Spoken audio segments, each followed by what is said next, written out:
Welcome to my channel లీలా గన్ని. ఈరోజు నేను చాలా సింపుల్ అండ్ టేస్టీగా క్యారెట్ హల్వా చేసి చూపించబోతున్నానండి. జనరల్గా క్యారెట్ హల్వా అందరూ చేస్తుంటారు, బట్ చేసినప్పుడు కొంచెం నీరుగా ఉంటుంది.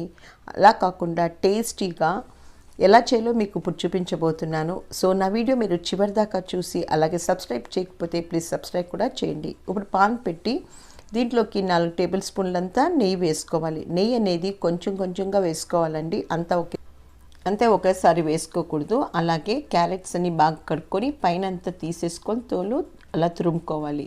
నేను ఇక్కడ 4 కప్పులంత తురిమిన క్యారెట్ని తీసుకున్నాను.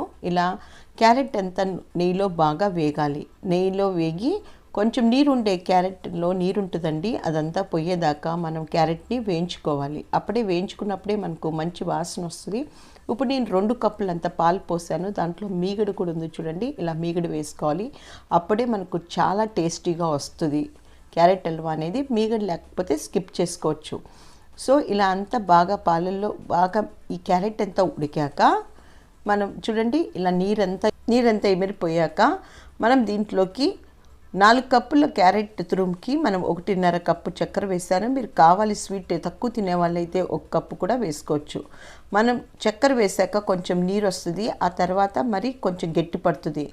ఇక్కడేనండి ఇంపార్టెంట్. మనకి గులాబ్ జామ్కి ఎలా పాకంగా ఒక తీగ పాకం ఎలా చేస్తామో అప్పుడు దాకా మనం ఈ క్యారెట్ హల్వాని మనం ఇలాగే ఫ్రై చేసుకుంటూ మిక్స్ చేసుకుంటూ ఉండాలి.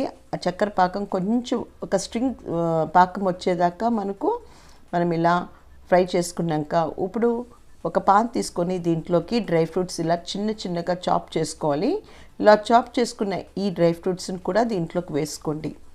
ఎంతో టేస్టీగా ఉండి ఈ క్యారెట్ హల్వా చాలా టేస్టీగా ఉంటుందండి.